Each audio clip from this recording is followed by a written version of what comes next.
Year is the non spoiler review of the film Sumathi Valavu తెలుగులో ఇప్పుడు movie review and rating. Valavu అంటే మలుపు అని అర్థము. ఇంకా ఈ మూవీ అనేది నిన్నటి నుంచి G5 OTTలో రిలీజ్ అయింది. నేను ఈరోజు చూడడం జరిగింది. ఇంకా ఈ మూవీ చూసిన తర్వాత నాకు ఎలా 2 hours 15 minutes రన్ టైం ఉంది. ఈ మూవీ చూసిన తర్వాత నాకు ఎలా అనిపించింది అనే విషయంలోకి వెళ్ళినప్పుడు రీసెంట్గా వచ్చేసి ఓజీ హృదయపూర్వం అనేది మోహన్లాల్ మూవీ అన్న మేఘాలు చెప్పిన ప్రేమ కథ అనే మూవీ రివ్యూస్ అప్లోడ్ చేసింది. దాంతోపాటు beauty, Bhadrakali, tunnel, Trikali 28 years later Telugu dubbed Hollywood movie and ఐడి ద ఫేక్ ఓడు. ఇంకొకటి మర్చిపోయాను, రీసెంట్గా ఒడుం కుదిరా అనే మూవీ ఉంది ఫగత్ ఫజిల్ గారిది. అది కూడా రివ్యూ అప్లోడ్ చేసిన ఒడుం కుదిరా చాడుం కుదిరా అనేది. ఆ రివ్యూ కూడా చెక్ చేయండి. రివ్యూస్ లైట్గా ఇచ్చినా కూడా జెన్యూన్గా ఇస్తానని అనిపిస్తే నా కంటెంట్ చూడండి. నా కంటెంట్ నచ్చితే లైక్ చేయండి, షేర్ చేయండి, సబ్స్క్రైబ్ చేసి పక్కన ఉన్న గంట సింబల్ క్లిక్ చేసి నా ఛానల్ సపోర్ట్ చేయగలరు. స్టోరీ ప్లాట్ మూవీ ఎలా అనిపించింది, plus points minus points rating ఇస్తాను కాబట్టి నా రివ్యూ చివరి వరకు చూడండి. ఇంకా స్టోరీ ప్లాట్ విషయానికి కనుక వస్తే ఒక ప్లేస్ ఉంటుంది. ఆ ప్లేస్లోనేమో ఒక అడవి ఉంటుంది. ఆ అడవిలోనేమో సుమతి అనే దెయ్యం ఉంటుంది. కానీ రాత్రిపూట 8 దాటిన తర్వాత వెళ్ళాలంటే భయపడతారు. కానీ ఒక లేడీ ప్రెగ్నెంట్గా ఉండడం వల్ల రాత్రిపూట వేరే చోటకి తీసుకెళ్లాల్సి వస్తుంది, హాస్పిటల్కి. అటువైపు నుంచే వెళ్ళాల్సి వస్తుంది. అలాగే 6 యువకులు ఒక గర్భిణీ స్త్రీని తీసుకెళ్తారు. అక్కడ ఏం జరిగింది ఏంటి, అసలు దెయ్యం కింద ఎందుకు మారింది ఆ సుమతి అనే అమ్మాయి అనేదే రిమైనింగ్ స్టోరీ. ఇంకా ఓవరాల్గా నాకు ఈ మూవీ ఎలా అనిపించింది అనే విషయానికి వెళ్ళిపోతాను నేను నార్మల్గా. కానీ కొన్ని నెగిటివ్స్ చెప్తూ ఆ నెగిటివ్స్ పూర్తి అయిన తర్వాత నాకు సినిమా ఎలా ఉందని చెప్తాను. ఈ సినిమా విషయంలో మాత్రమే ఇలా జరుగుతుంది, నెక్స్ట్ నుంచి ఇలా ఉండదు.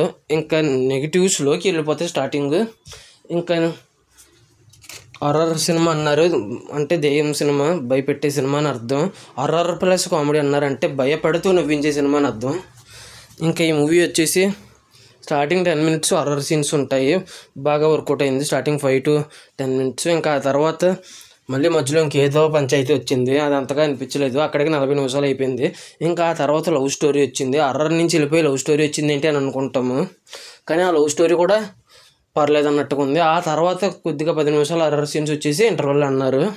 ఇంకా తర్వాత మళ్ళీ లవ్ స్టోరీ, మళ్ళీ హారర్, మళ్ళీ లవ్ స్టోరీ, మళ్ళీ హారర్, మళ్ళీ లవ్ స్టోరీ. ఇంకా లాస్ట్లో ఒక చిన్నపాటి ట్విస్ట్తో సినిమాను ముగించి part 2 ఉందని ఇవ్వగానే ఇంటి ఇచ్చేసారు. ఇలా రకరకాలుగా ఉండడంతో ఒక మంచి సీను, హారర్ సీన్ కింద భయపడుతూ వెళ్ళి వెంటనే లవ్ స్టోరీ వచ్చేసింది. దానివల్ల కొద్దిగా ఇంపాక్ట్ పోయింది హారర్ సీన్స్ దగ్గర అయితే.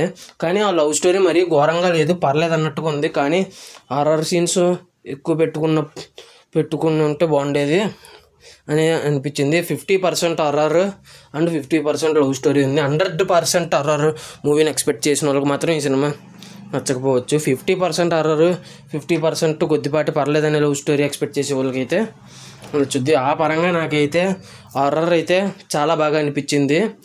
లవ్ సీన్స్ బాగానే ఉన్నాయి, కానీ ఈ మధ్యలో భయపెట్టే సీన్స్ మధ్యలో పెట్టడం వల్ల పర్లేదని అనిపించింది. ఓవరాల్గా హారర్ సీన్స్కి సూపర్, లవ్ సీన్స్కి పర్లేదు, ఒకసారి చూడొచ్చు అనేటట్టుగా అనిపించింది ఓవరాల్గా నాకైతే. ఇంకా ప్లస్ పాయింట్స్ విషయానికి కనుక వెళ్ళిపోతే ప్రతి ఒక్కరి యాక్టింగ్ బాగుంది, ప్లస్ కొన్ని హారర్ సీన్స్ దగ్గర BGM బాగుంది, ప్లస్ లవ్ సాంగ్స్ దగ్గర కూడా BGM బాగుంది, కానీ సాంగ్స్ అంత గొప్పగా అనిపించలేదు. ఇంకా ఈ మూవీలో వచ్చేసి ప్రతి ఒక్కరి యాక్టింగ్ బాగుంది. ముఖ్యంగా అడవిలో ఉన్న VFX సీన్స్, సినిమాటోగ్రఫీ మాత్రం చాలా బాగుంది. దానికి మాత్రం చాలా బాగా ఇష్టపడ్డారు టెక్నీషియన్స్. ఇంకా ఇదండి, ఇందాక చెప్పినట్టు 50% హారర్ ఇష్టపడే వాళ్ళకి 50% లవ్ ఇష్టపడే వాళ్ళకి నచ్చుద్ది. 100% లవ్ హారర్ ఇష్టపడే వాళ్ళకైతే నచ్చకపోవచ్చు. ఇక అంతేనండి. ఫైనల్గా నేను వచ్చేసి ఓబీ రేటింగ్ వచ్చేసి 3.3 out of 5 అయితే ఇవ్వచ్చు అనిపించింది నాకైతే. ఇంకా ఈ మూవీ ఎంతమంది చూసారు, చూసుంటే మీకు ఎలా అనిపించింది, మీరు ఎంత రేటింగ్ ఇస్తారనేది కింద కామెంట్ చేయండి. నా ఈ రివ్యూ చివరి వరకు చూసిన ప్రతి ఒక్కరికి థ్యాంక్స్ ఫర్ వాచింగ్. జై హింద్, సైనింగ్ ఆఫ్, బాయ్.